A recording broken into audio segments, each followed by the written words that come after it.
Welcome to Innovation and Leadership. I'm Jess Larson. Today on the show, we've got Alf Rehn. To begin with, I think that you're right on the money. I'm a professor. I'm an academic. So, I sometimes catch myself when somebody suggests something and they're not even a PhD, and then I'm ashamed of my own reaction because I shouldn't be that arrogant.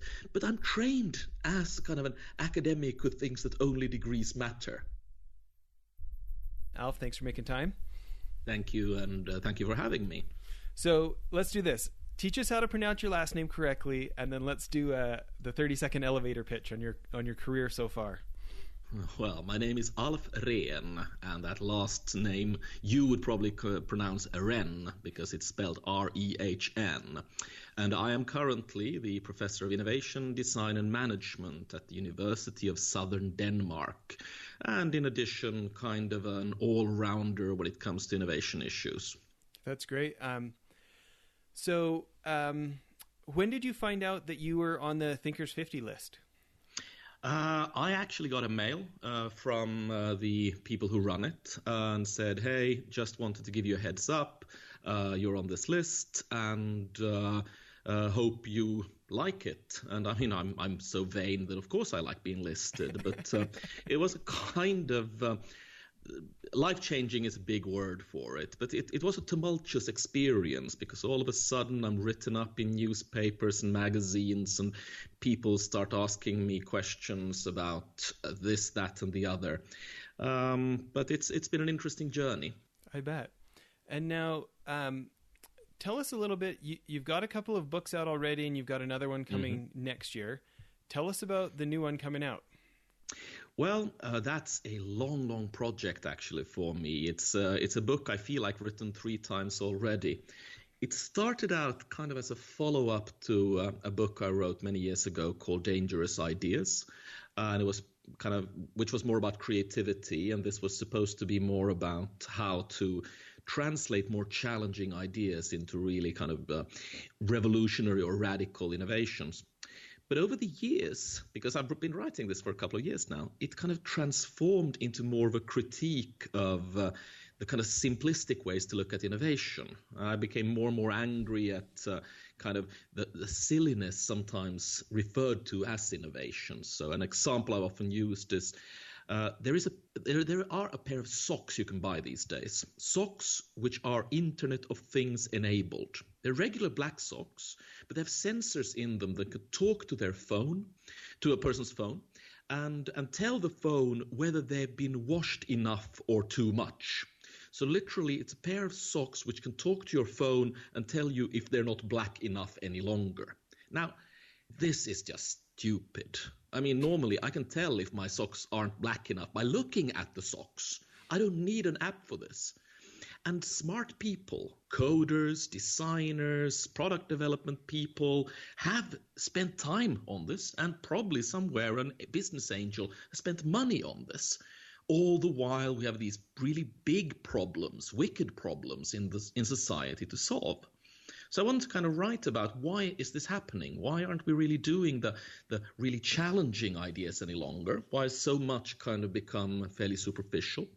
And I realized that dovetailed nicely into kind of the stuff I'd seen about how innovation cultures can become kind of almost tired of innovation, how people kind of lose their spark and what we can do to rekindle it. So my publisher decided to call it Innovation for the Fatigued, which I wasn't thrilled with at first, but now have grown to kind of like. And it's kind of about telling people, okay, we need to have a new conversation about innovation that takes this innovation fatigue seriously. So tell us a couple of the good stories, or give us a preview. Well, the thing I almost always open with is that you have to remember I've been working with innovation for like 15 years now. And I can remember way back when I was a young professor, I was a full professor at the age of 31. I would kind of bound into corporations and go, hi, my name is Alf, and I'm here to work on your innovation project. And people would be so happy. You'd see them smile and get energized and so on. And I realized a few years back that I was still doing the same thing. I was bouncing into companies and going, hi, I'm Alf. I'm here to work on your innovation project. And they would go, oh my God, not again. And really, you could see them get dejected, get tired, get more, because they'd seen so many of us. They'd seen so many of the projects. They've heard the CEO talk about disruption for the umpteenth time, and they were tired. And the more I started digging into this, I found that there was lots of people with really great ideas in companies, really kind of meaty, strong ideas, that felt that because nobody was listening to them, they've just stopped. They didn't even try any longer. They kind of went, no, this seemingly isn't innovation. I won't bother.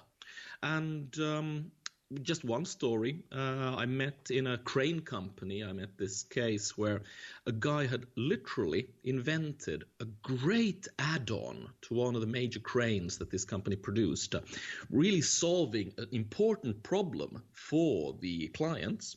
And he tried to get it through the company's innovation competition several times.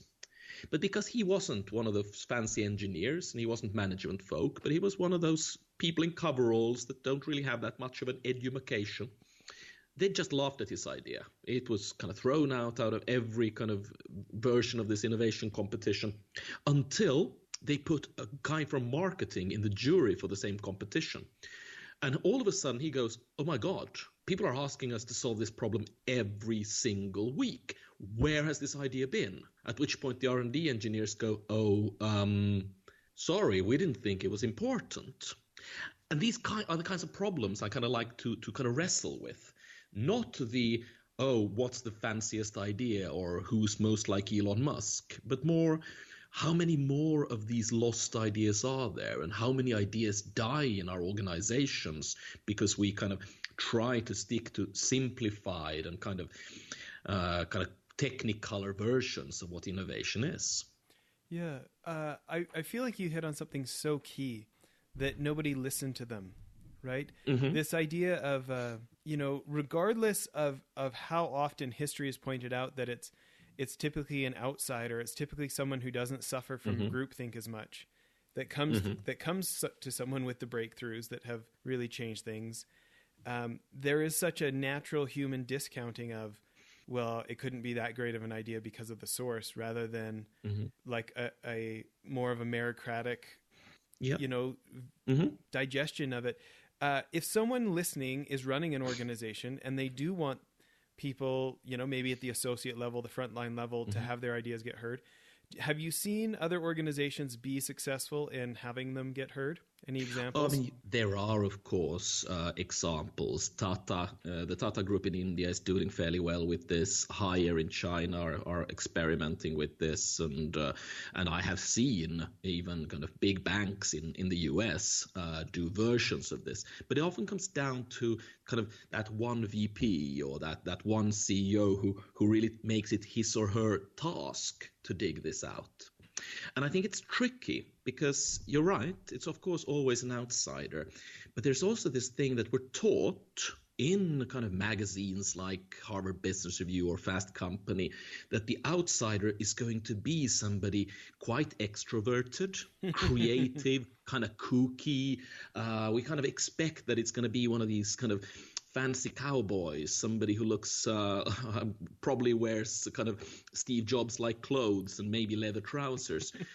But it could be basically the Latina cleaning lady who nobody listens to because, come on, she's just a cleaning lady.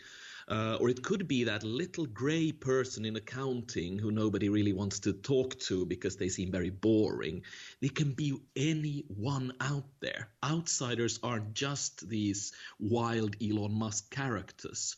They can be in your organization right now, and sometimes, actually surprisingly often, it's the quietest people, the most beat down people, who when you then start pushing them and talking to them, have the greatest ideas. Because they have sat there, kind of observed. They sat there and thought. They might be introverted. Introverts are actually very good at innovation, and not even felt the need to really talk to anyone.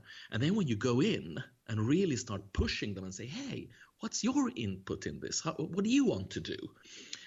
They can then actually really shake up the organization. So one of the stories I love, which isn't a story I studied myself, but I got retold from a colleague who worked at Carlsberg, the big Danish brewers, was what had happened when they tried to introduce a cider, Somersby cider, which today is one of their real cash cows. And the person who suggested this idea was young and female and blonde and was not a brewer. I mean, literally, she didn't have a brewer's competence. She just knew what she liked to drink, and she knew what Carlsberg were good at. And so she comes with this suggestion. And all the guys who had a brewing experience just laugh at her. Literally, they just laugh at her, go, oh, my God, how cute. Nice of you to join and try with your ideas, but nobody wants to drink that sugary, fruity stuff. But she just pushes and pushes, and she's a fighter, and somehow got a tiny amount of money to run a pilot study. And the person I talked to said, well, they basically just tried to pay her off. And then the pilot study becomes one of the biggest pilots they've ever had. Totally rocks the ROI. And all these brewers kind of immediately go, oh, yeah, we saw that from the beginning. They literally couldn't even imagine or fathom that somebody without their competence, without their experience, a little blonde girl comes up with something so powerful. So they really need to rethink their entire approach to innovation. You know, its story is so interesting, and it's so easy as the outsiders to recognize the biases that kept those brewers from recognizing. When you think about the rest of us leaders who, you know, we all like to think that we're so open-minded, and we all like to pat ourselves on the back for being forward-thinking. But, you know, if you study any of the research, we all have our blind spots. If you had any advice for the rest of us who want to get better at uncovering our own blind spots and undoing our biases, what advice would you have? Well, to begin with, I mean, I think that you're right on the money. I mean, I'm a professor. I'm an academic. So, I mean, I sometimes catch myself when somebody suggests something and they're not even a PhD. And then I'm ashamed of my own reaction, because I shouldn't be that arrogant. But I'm trained as kind of an academic who thinks that only degrees matter. That's very deep in our culture. So I try to be better. And what I've kind of said, to kind of simplify it very much, is I kind of talked about a 5-second rule. And no, not the one about dropping food on your kitchen floor. And said, every time you kind of say no to an idea, every time you kind of bat away an idea to say that will never work, or we tried that in the 90s and it didn't work then either, just stop for a few seconds and ask yourself that quick question. Am I saying no because it's truly a bad idea? Or am I saying no because I don't like the person who brought up the idea, that I don't think that kind of person is bringing up the kind of ideas we're looking for? And I've stopped myself with this. I mean, I've stopped myself when I realized, oh yeah, I know she's just one of the admin folk, but that's actually a really good idea. And I just may have reacted on her being part of administrators who academics and professors rarely get on that well with. And I know CEOs who have taken an active kind of approach to this and say, no, they will listen extra closely when they believe that somebody does not have the experience required to contribute. But that requires a really kind of focused twist of the mind. How do you listen extra closely when you believe the person does not have competence? Kind of a mental jiu-jitsu right there. Yeah, it's especially in the quest for efficiency. You know, leaders, we get so praised for doing more with less and doing it faster. And whether that's from the market or from investors or whoever, that, you know, the idea of separating out like idea contemplation from judgment about the idea, I feel like, especially if I get passionate about the direction I'm heading, it is not a natural thing for me to stop and ask, what if I'm wrong, right? And so I think that's an interesting trigger of, you know, when my initial reaction is such and such, that to go ding, ding, ding, that's your trigger, Jess, to slow down. But I've always maintained that we're being tricked since school to believe that creativity somehow comes naturally to us. It doesn't. the brain doesn't want to be creative. The brain can be creative, but the brain always wants to try out the simple routines first. The brain always wants to go to the thing that demands least of it first. So actually, if we want to find creative ideas, that's actually hard work. We need to push ourselves. But we don't remember this in our day-to-day work. So we kind of let our brain and its cheating, lazy ways have its way with us. Yeah, I think about this especially, I'm going to pick on lawyers. I have a lot of lawyer friends and have a lot of respect for parts of the profession. And we spent so many hundreds of thousands of dollars. I think we counted up almost $2 million on legal when we were running our investment fund. And I really came to find, like, if we asked a question, can we do such and such, that the immediate answer was typically no. And if we asked the question, how can we, then all of a sudden that answer would get asked, which took work and took whiteboarding and took looking things up and typically multiple days of asking somebody else and coming back. But I mean, it's human nature. A good friend of mine he's the CEO of a real estate company, and in the Nordics we have fairly long summer holidays, so it's quite normal that big corporations take in students and children and even kids for summer jobs. And normally, of course, the CEO has maybe fixes a summer job for a mate, but doesn't really engage with the summer workers. But this guy, he said that no, he thinks this is actually a really good way to kind of shake him up. So he always had lunch with the summer workers and held kind of roundtables with them to ask them to suggest new ideas. And then he goes up to his top executive team and goes, hey, I had this idea from our summer workers about how we can speed up our rental business a lot. And this is the idea. And now can you go and execute it? And they go, I'm sorry, but that's utterly impossible. We can't do that. And he goes, I'm sorry, I promised the summer worker, we're doing this. I don't care if it's impossible or not. And they go, okay. And the next meeting, they come back and say, well, we've actually downgraded from impossible to really hard. And he goes, progress, good. Now when you get to the point where it's just hard, you can have a budget for it. And I love it, the enthusiasm with which he tells that story, because it was just about, he realized those summer workers could be the thing that shakes his executive team out of their doldrums. And he could be the medium that makes that kind of thing happen. And what was the industry? What sector was that? Real estate. They're one of the Nordics' biggest real estate investors and also have a huge, they rent properties. And the summer workers really thought that it was stupid in this day and age of, well, Netflix and Spotify, that you would have to wait for several days, even weeks, to get a rental agreement. So they asked, why can't you get a rental agreement at the click of a button? Why would renting a place be so much more difficult?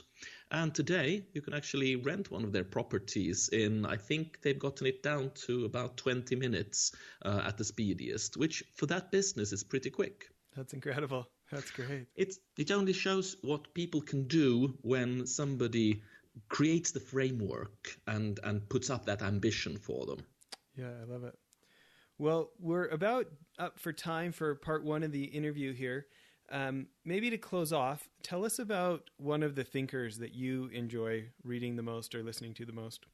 Oh, there's so many, but lately I've been really into Francesca Gino. She is working a lot on curiosity and had a big piece in Harvard Business Review on curiosity. And that really came at a great time for me. So she really kind of stoked my thinking and got me thinking. And she's not been on the kind of Thinkers 50 proper list, but she's one of those that I really wait for their arrival. Tom Peters is always fun to listen to, particularly when he's in cranky old man mode. And the number one guy of the Thinkers 50 to go out drinking with is always Marshall Goldsmith, the man with 3 livers. You'd think that you can drink him under the table, but that old man has stamina. That old man has grit. Okay, good to know. Good to know. Well, everybody, please tune back in for part 2 of our interview. We're going to be asking Alf more about the world of innovation. Well, that's it for the episode. one other thing I wanted to tell you about. If you'll remember the guys from Convoy in episodes back, Ken Free and Trent Mano, I went on one of their CEO trips to New York, and I met a guy named Brent Thompson, very successful entrepreneur. He was former CEO of Jive Communications, big company now, I think $300 or $400 million. Anyways, he started a new company called blipbillboards.com. I'm super stoked they're a sponsor now. But I remember a year and some ago when I met him, I thought it was genius. Instead of having to buy 6 months or a year's worth of billboard for thousands of dollars, you can buy 8 seconds at a time for like 10 or 20 cents. You pick what billboard you want it on, what time of day you want it to run. And it just puts so much power in the hands of marketers and CEOs who want to try something and see if it works. You can buy as many or as few as you want, change it as many times as you want. I think now our podcast is being advertised on billboards in like 18 different states because we have these guys as sponsors. We're pretty excited about it. Hope you check out blipbillboards.com. Thanks.